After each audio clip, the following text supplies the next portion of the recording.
Fintech Chatter, brought to you by Tier 1 People, leaders in fintech executive search.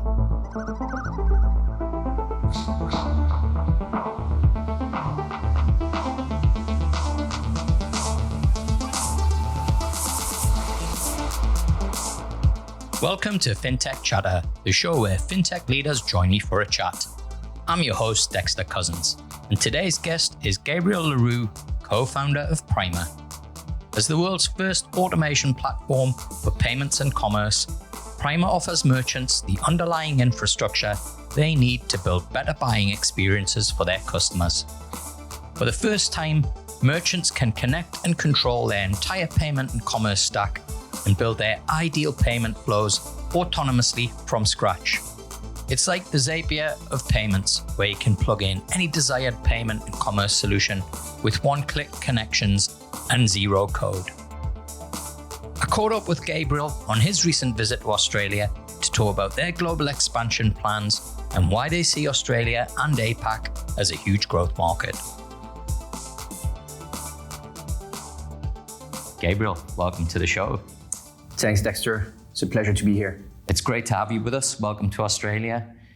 I'm sure many of our listeners probably may not have heard of Primer, so I thought it would be really good to get you to give us a little bit of a quick snapshot as to the business and the big problem that you solve. Absolutely. So Primer is the world's first automation for payments and commerce. We're essentially enabling businesses to automate their payments and commerce stack. I started Primer after spending some time at Braintree and PayPal myself. I was there for about 5 years. The one thing that we realized is that all businesses want to use a multitude of services in order to optimize the way they're running their business. Those can be payment service providers, fraud providers, local payment methods, wallets, but also email services, communication services, pretty much anything you will consume throughout the lifecycle of a payments, or simply tools and solutions that you will use to run your business. And what we've seen with my co-founder Paul, who was also at Braintree and PayPal, is how complex the integration of these services can become. Right? So you end up with an extremely fragmented ecosystem of solution that you have to connect together. And fundamentally, the one thing that was lacking was the underlying infrastructure to support all that. Yeah. So we've seen that firsthand. I was in the US, in the UK, Paul was in the UK as well, in the room with all these businesses, and we thought, well, there's something that needs to be done here, right? The model of the PSP isn't solving for that complexity. There is a need for an underlying payments and commerce infrastructure, and that's what Primer is essentially doing. Cool. So obviously there's been, kind of big push, and I think finally a realization and recognition in financial services that APIs exist. We've seen therefore the kind of move into open banking in the UK and here in Australia with CDR. Where does Primer play within that space? There is absolutely a lot of things which are quite interesting happening right now in Australia with open banking and the proliferation of wallets. Just to take a step back, I think the principle that we're looking to solve at Primer is the notion that there is only going to be more and more and more services you want to use across your commerce stack and payment stack, right? And that's something that is become very clear to us, and I think to all businesses out there. If you want to use payment as a lever for growth, if you want to differentiate yourself, you have to use a multitude of services. Fundamentally, the issues that arises when you have to do that is how you're going to be doing it, right? Yeah. You're going to end up with an extremely long roadmap, a technical roadmap that you're going to have to complete over a certain period of time. And what we see is most of the time that roadmap is going to be 12 to 24 months long.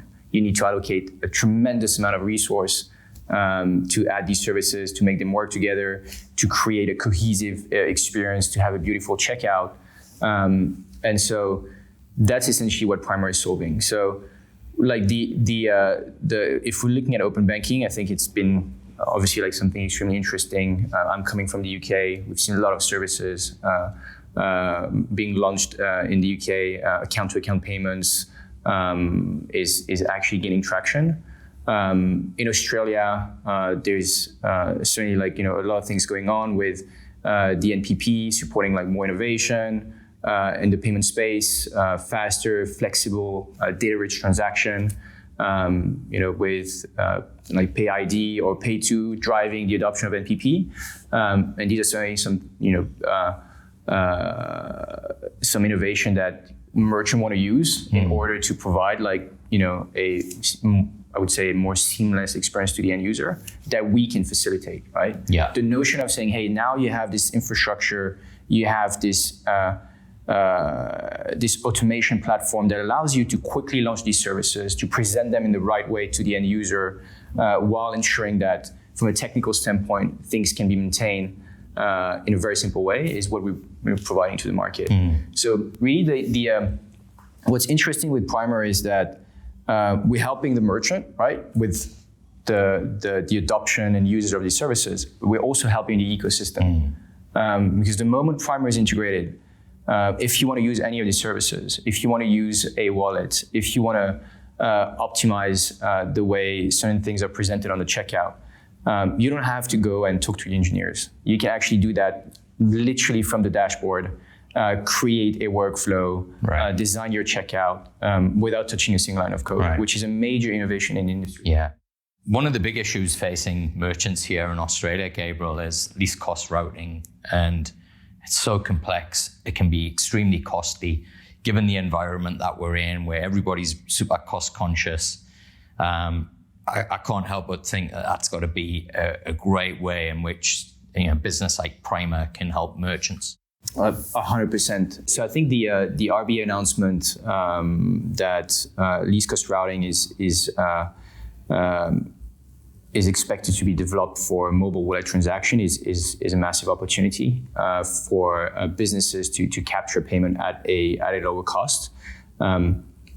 In itself, like this is again like something that businesses want to do, and how they're going to do that, this is the big question mark, right? So the automation platform that we have, the workflow engine that we have, like allows for this to happen in a very seamless way. Again, like it goes back to the notion that you're going to have things that users want to have, right? Those wallets. You're going to have things that businesses want to do from a cost optimization or even from a regulatory standpoint. And these are things that we can facilitate at Primer. It goes back to the notion that this is going to be part of a roadmap. How are you going to do that? When are you going to do it? We are here to accelerate all that by providing like all the tools and services that these payments team can use in order to achieve all these things. Certainly something that we can help businesses in Australia achieve in a very simple way. So, Stripe built the whole business model around becoming friends with the engineers. You're bypassing that and becoming friends with the founders who don't need the engineers. Actually, it's a good question. We are friends with the engineers as well. Primer is it's a technical product that has been built out of very crisp technical insights that we got while we were working at Braintree and PayPal, and now as well. 60% of the company are in like engineers and product managers and product people. What we're saying is, hey, like you only have to learn payment once.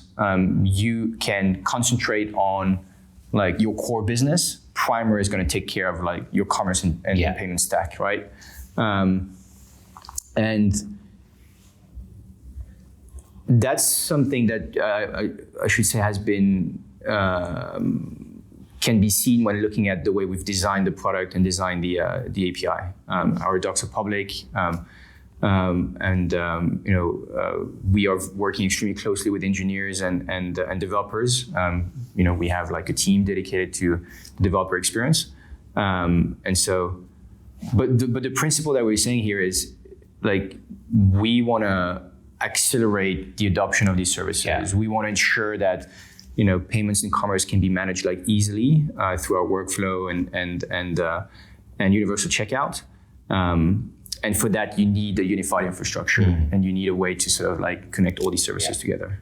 Yeah. So here in Australia, CDR, it's the consumer data, right? But what we've not seen as yet has been that kind of transfer into products or services that consumers want to use or can use. You make a really good reference there on Pay 2, where this technology has been in play for at least 2-3 years, and it still hasn't got the kind of traction there. I think it takes some time for consumer to understand how they can use certain services.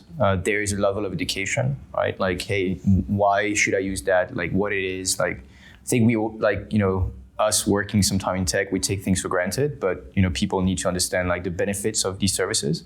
The reality is, I think in Australia and also in the UK, we see an increase in wallet usage, right? We see Apple Pay, Google Pay, PayPal are obviously gaining adoption. And it's even more so the case here with Buy Now Pay Later, which has been widely used. I think there is some studies that says that wallet or payment through wallets will become the majority of payments by 2025. So it's there's a learning curve.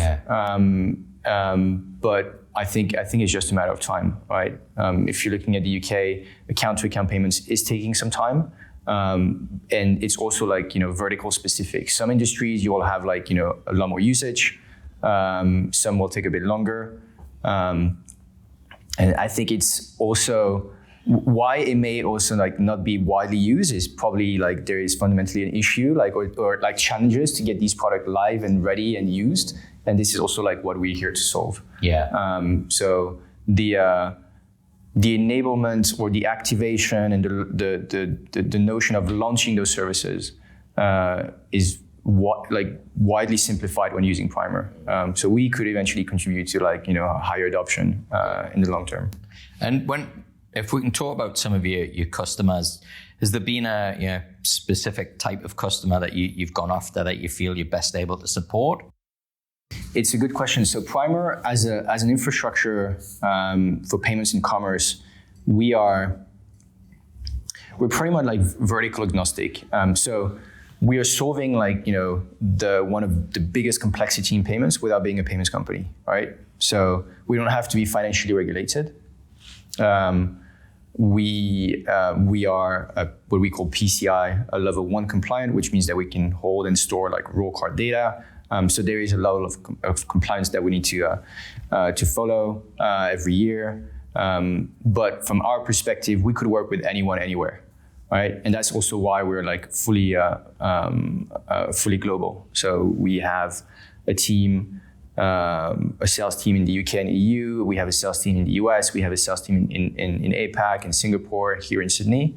And we've seen adoption of our product across a multitude of vertical: travel, ticketing, e-com, grocery, mobility. If you think about it, in each of these verticals, you have to make sure that you're going to have a consistent, fully optimized checkout experience. In some of these verticals are highly saturated, so payments become a differentiator. Hey, I have this payment method. I have the ability to create subscription, all these things. But you also need to ensure that in the background, you have all these services that will make sure that your business is run in the most efficient way. Hey, Dexter can't pay right now. What do you do? Or maybe you send a Slack message to your customer success team to let them know using Slack, or you create a Zendesk ticket. All these things can be managed with Primer. So it's quite a unique position to be in. This global exposure, working across vertical. It's been very exciting since we started Primer to see the sort of problem and challenges that we can solve. Cool. I want to talk about the kind of origins of Primer in a moment, but I want to touch on what you've just said there, because common wisdom, and I'm sure everybody that you've probably gone to for advice, before you started Primer, would have said, focus on a niche and do one thing. right? And so you talk about the payments value chain. We've got people who've focused on checkout and just log in at checkout and a fast checkout. We've got others who focused on another part of the value chain. You're focusing on a massive problem that has lots of components and global. Yeah. How did you kind of start with what is the one thing that we start with on day one? Well, I think it goes back to like what we saw when we were in the room with these large businesses at Braintree and PayPal, right? Yeah. You have like all the things I described here. The enablement of services, the creation of like these payments and commerce workflows, the like unifying your checkout across platform. But fundamentally, the one thing that was lacking is, the notion that merchants need an infrastructure, a payments and commerce infrastructure to support all these use cases. Yeah. Right. That's what we're solving.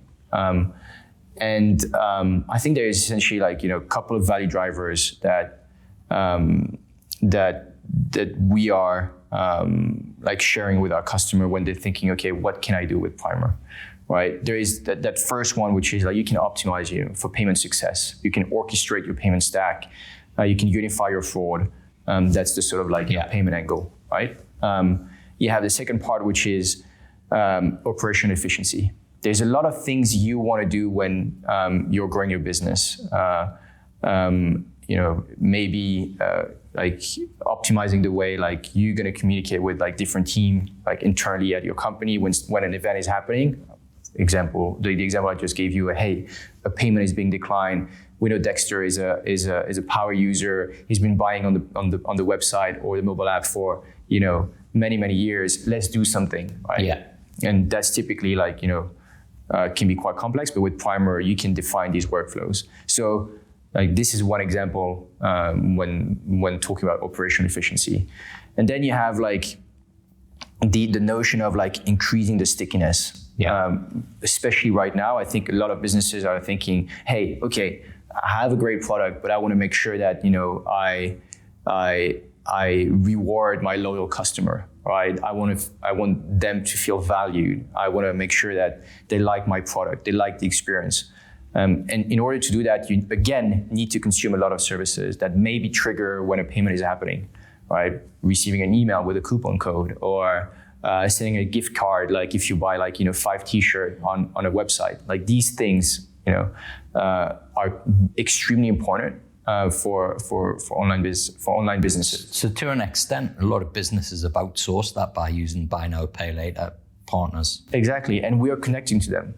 So again, you see like you have all these things, but it goes back to one fundamental thing, which is, hey, how do you actually go live, use, and connect all these services together, right? And so if you're thinking of like the sort of payments and commerce value chain, it's a suite of events for which you need to use a lot of services. Yeah.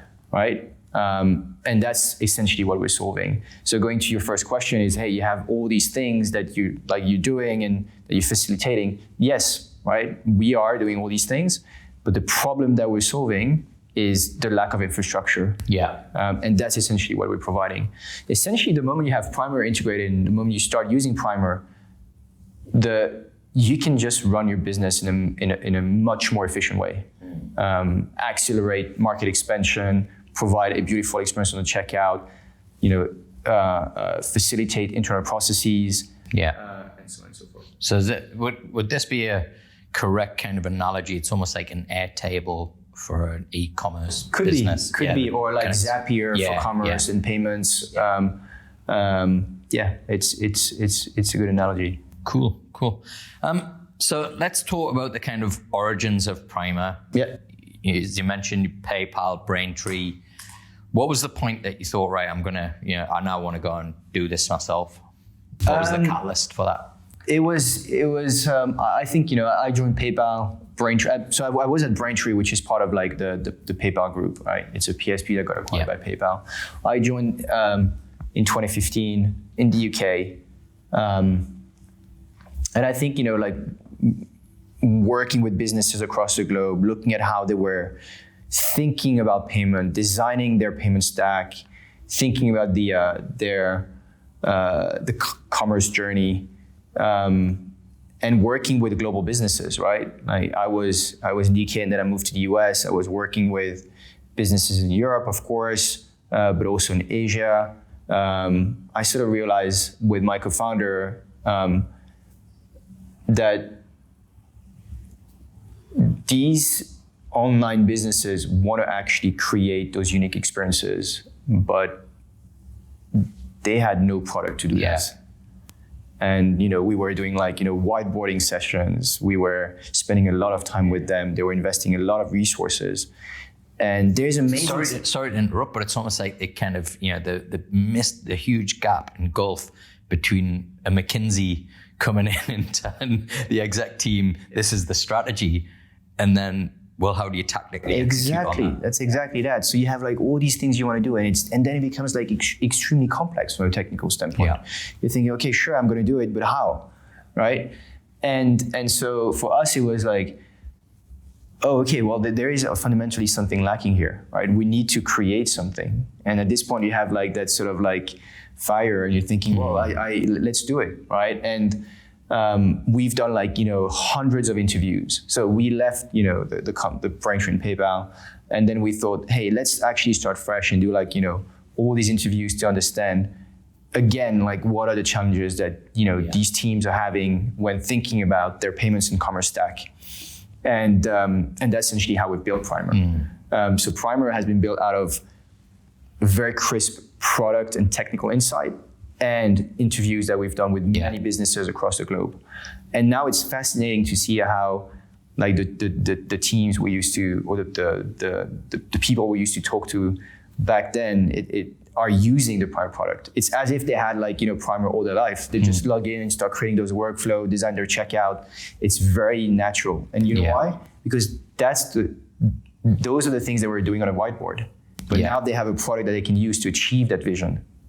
What I'm going to make a distinction here, right? Because what you're talking about is actually very rare. It's done a lot, right? And I think every business goes and takes a similar path of research and defining what the problem is, and even goes out and asks customers those questions as well. But oftentimes, certainly in I've experienced this in even my own business, what a customer tells you what they want isn't often what they need.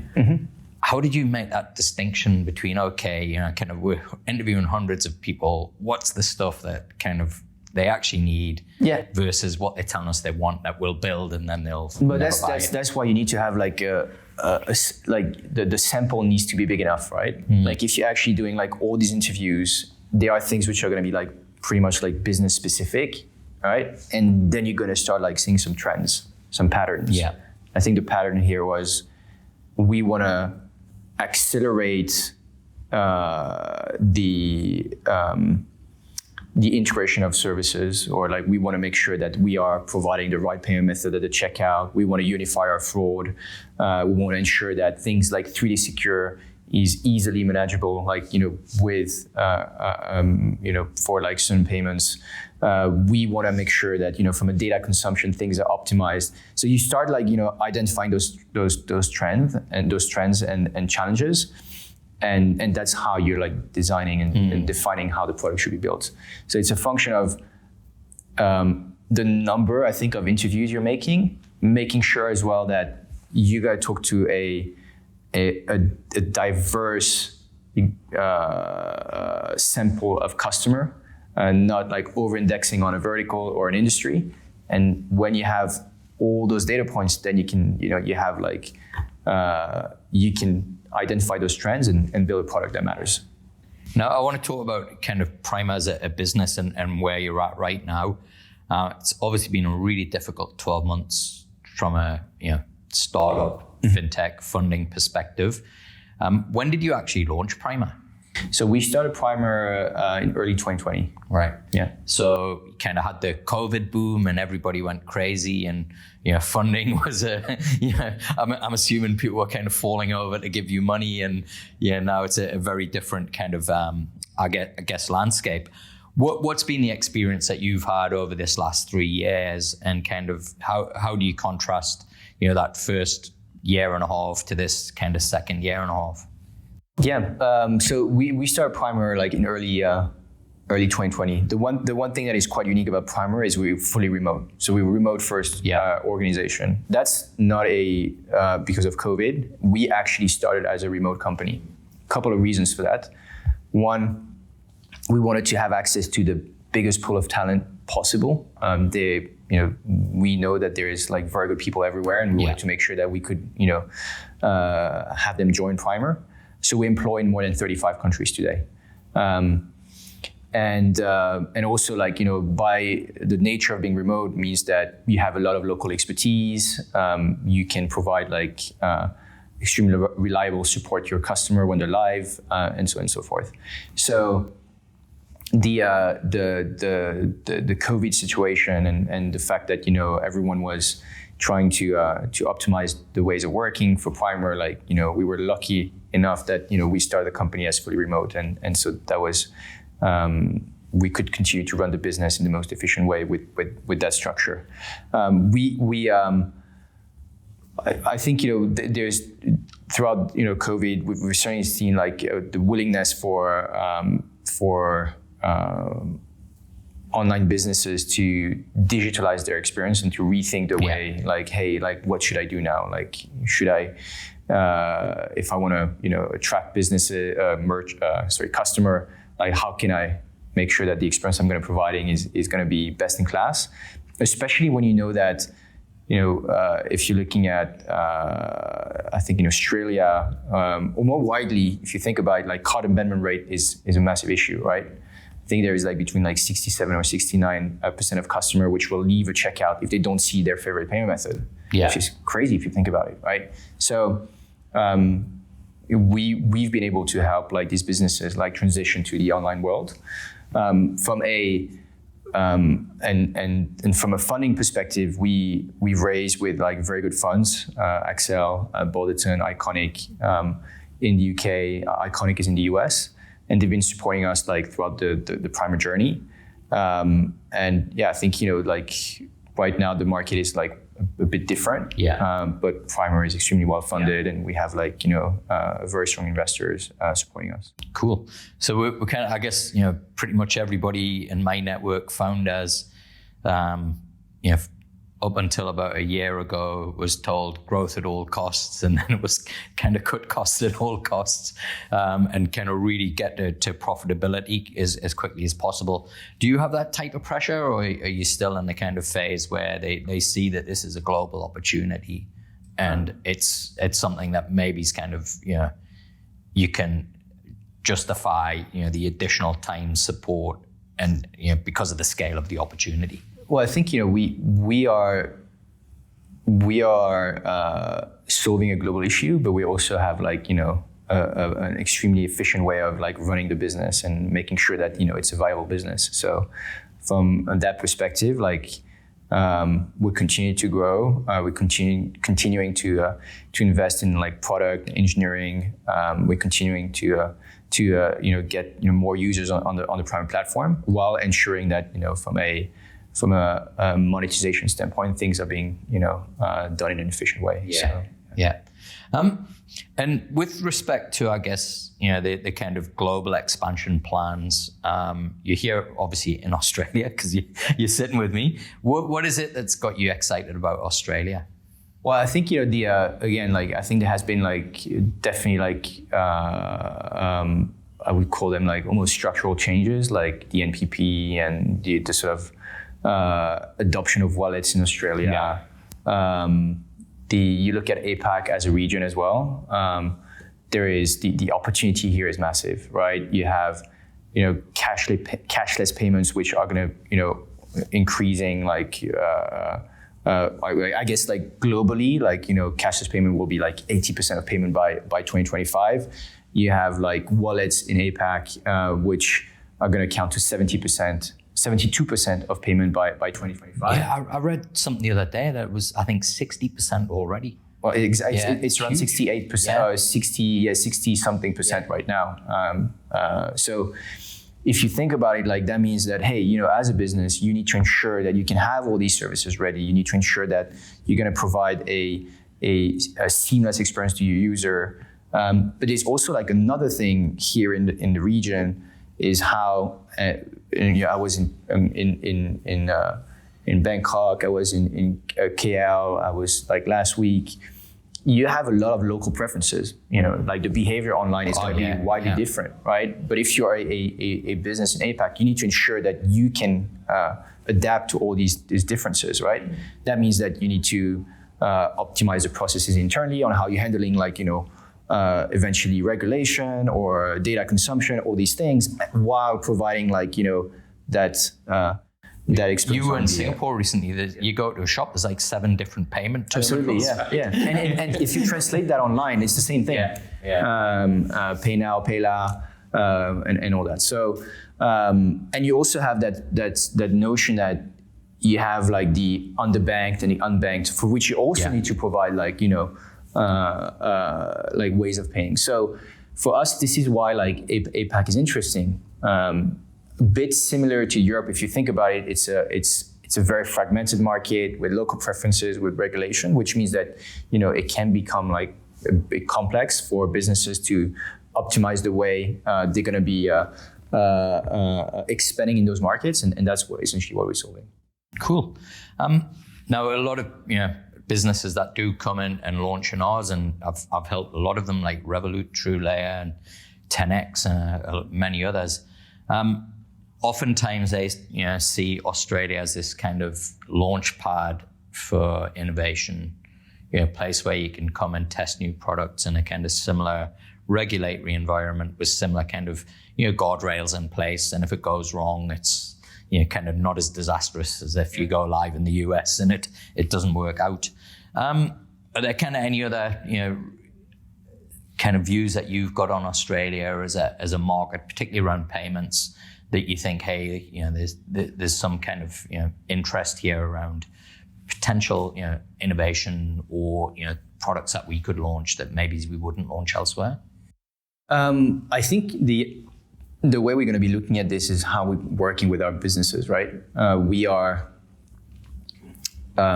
want to have a very efficient feedback loop with our customer, listening to what they want to do, how they want to do it.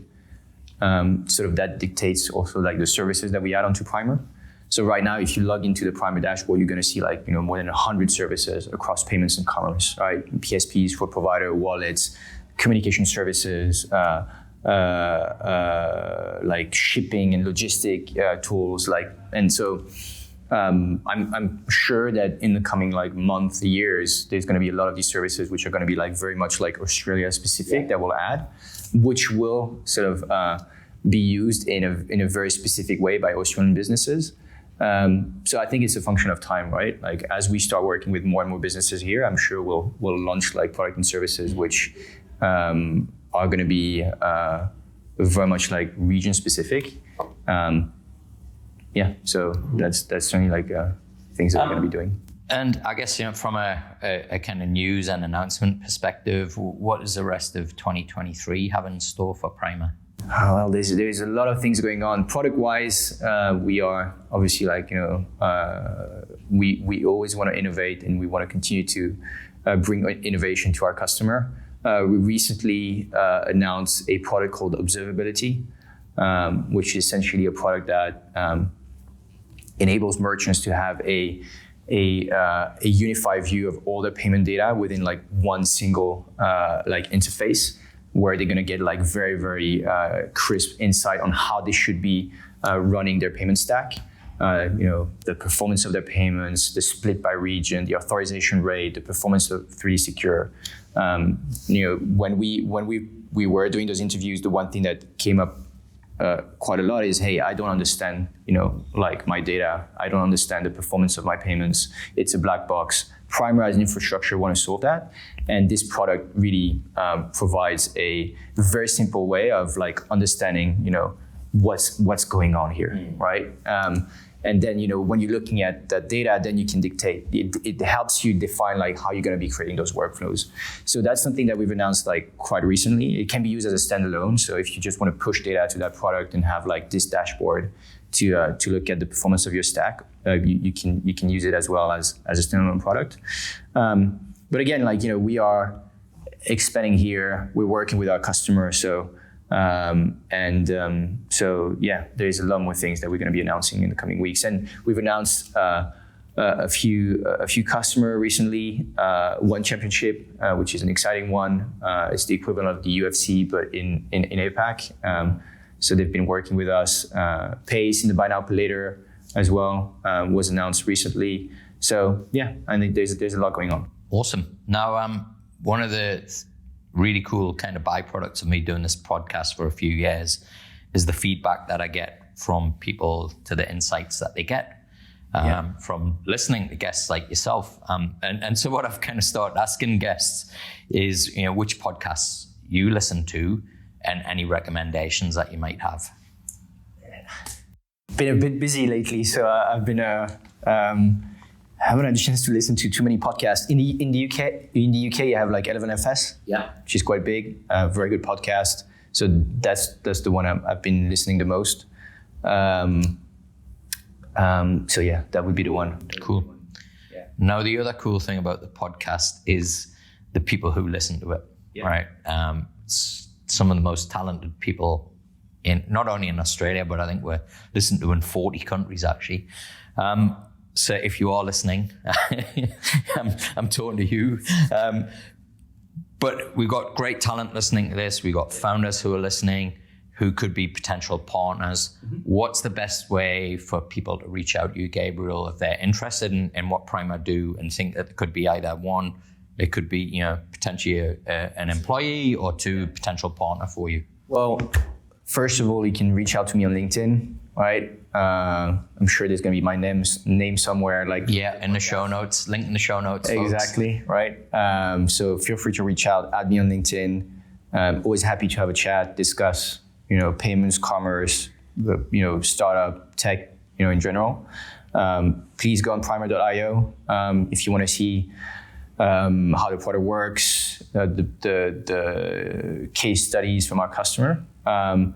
And yeah, we're attending a lot of events. So I'm sure I'll see some of the listener in real life at some point as well. Great. Well, Gabriel, it's been fantastic to chat with you. Thanks so much for sharing the Primer story with us. And look, good luck here down under as well. I'm sure you'll find that there's a lot of cool kind of not only just cool people, but look, it's a place where I think we're really keen to invite other businesses and other countries into the region, because we see the importance of how that adds to innovation.